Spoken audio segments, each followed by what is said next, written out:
Now, these 2 episodes of The Strain, I'm just going to go ahead and say, were the best 2 episodes thus far. Not just because we finally get into the vampire plague, but also just in terms of how they're written, how they're acted, the suspense that is going on, and the gravity of the situation, I think, is conveyed best in these 2 episodes. Last week's episode, it was F, Nora, and Jim coming together with David Bradley's character, Satrakian, I think his name is. I think it is Satrakian, but they were coming together with him, and he was kind of, they were finally ready to believe him, or at least for the most part, they were ready to believe him about the Strigoi, or the vampires. He basically informed them of the Master. He informed them of Richard Samuel's character, Eichhorst, I believe his name is. How he was a Nazi commander, and Satrakian himself was one of the people in the concentration camps, and this is where the whole thing started. So I actually found that pretty interesting, and we finally get some insight into how David Bradley's character knows about the coughing. He knows about the Strigoi, how he knows about all of this, how it is that he has this very, very hostile relationship with Eichhorst. I actually found that very interesting. And this episode was very much a Vietnam-esque scenario because the main gang of characters, no Eichhorst this episode, the main gang of characters, meaning F, Nora, Jim, Satrakian, Kevin Durant's character, the blonde chick who sabotaged the city, which that's still pretty implausible. They're all stuck in this gas station, and vampires are closing in all around them, and it's this very desperate situation. It's straight out of Aliens. If you ever seen the movie Aliens, how the Colonial Marines and Ripley are stuck in the bunker or whatever it was, and they're trying to keep the xenomorphs at bay. It's basically a scenario like that. They have the firepower to temporarily hold these things at bay, but sooner or later they're going to have to make a move to get out of there. I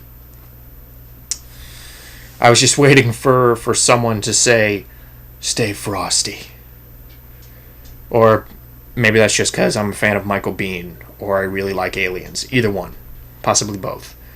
But yeah, these 2 episodes were very, very good.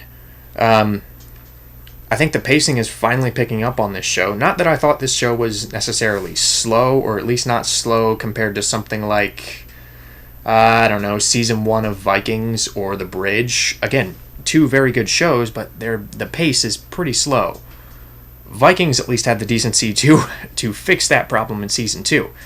But here, I don't want to say the pacing has been slow. It's been very methodical. It's been an uphill climb in terms of how much they want to reveal, how much suspense they want to have per episode. And really, it does feel like we're really ramping up in these 2 particular episodes, because we have the heroes coming together. We have their medical beliefs being challenged. We have the vampires coming at them. So, on that note, I thought these 2 episodes really worked better together, oddly enough. But also again, I think the suspense of this show has never been more prevalent and has never hit home so much as they have in these 2 episodes. And again, it's more so the second one, because they're trapped and it's almost this very claustrophobic situation, and where are they going to come from next? Blah blah blah. But to get down to specifics, I really like the sort of reconciliation between F and Jim, Corey Stoll's character and Sean Astin's character. I thought that was very well done. It wasn't cheesy in the least. You could definitely tell that Sean Astin's character, really his fundamental flaw throughout this entire show is that he's kind of spineless, which, given this scenario, and were I in his position, I think a lot of us would have done the same thing. I mean, just imagine you know nothing about the vampires in this show. You know nothing about this grand plan.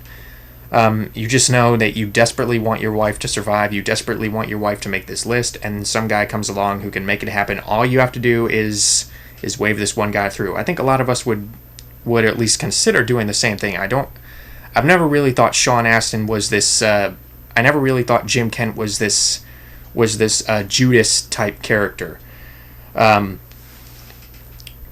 So on that note, I thought it was a very sincere moment, and in addition, I thought it was actually really heartbreaking and well acted when, spoilers, Jim Kent finally got axed off. And, I was afraid this would happen. I was afraid that since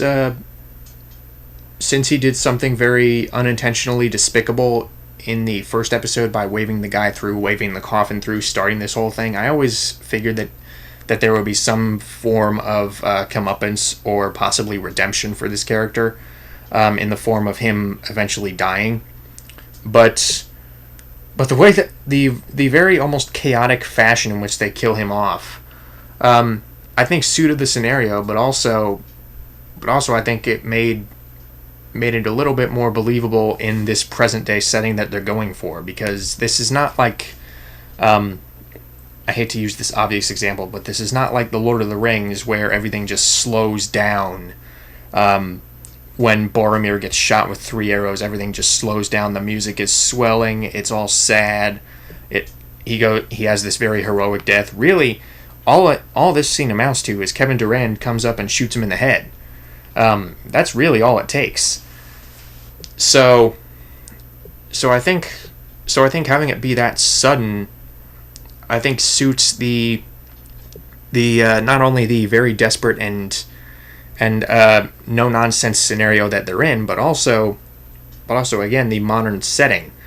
But on that note, the scene where they come to the realization that, oh my God, he's infected. It didn't work when we pulled that singular worm out of his face.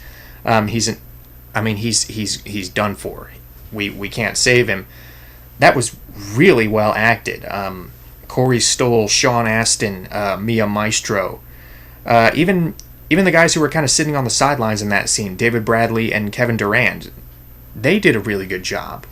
And in this episode in particular, the second one, Creatures of the Night, I believe it was called, the way that the tension builds, the way that this chaos, the way that the little mini skirmishes that they have with the vampires, the way that all of this builds toward the eventual escape, I thought was a really well done episode. Granted, it doesn't really do a whole lot to move the story forward in terms of the seasonal arc, but as a self-contained scenario, I thought it was really hard hitting, especially given the relatively tame situations in which we've seen these vampires thus far on this show. So yeah, not really much more to say other than, wow, I am more pumped than ever to see the next episode of this show. I mean, I've enjoyed the strain thus far, but really it was these 2 episodes that really got me going, okay, give me the next one right now. I want to watch the next one. These 2 were awesome. So yeah, really good acting, really good character moments in these 2 episodes, despite all the chaos. And that chaos made for some pretty good tension. The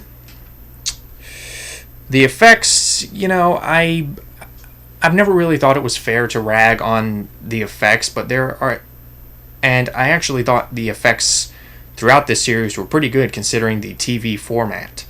Are they necessarily movie quality? No.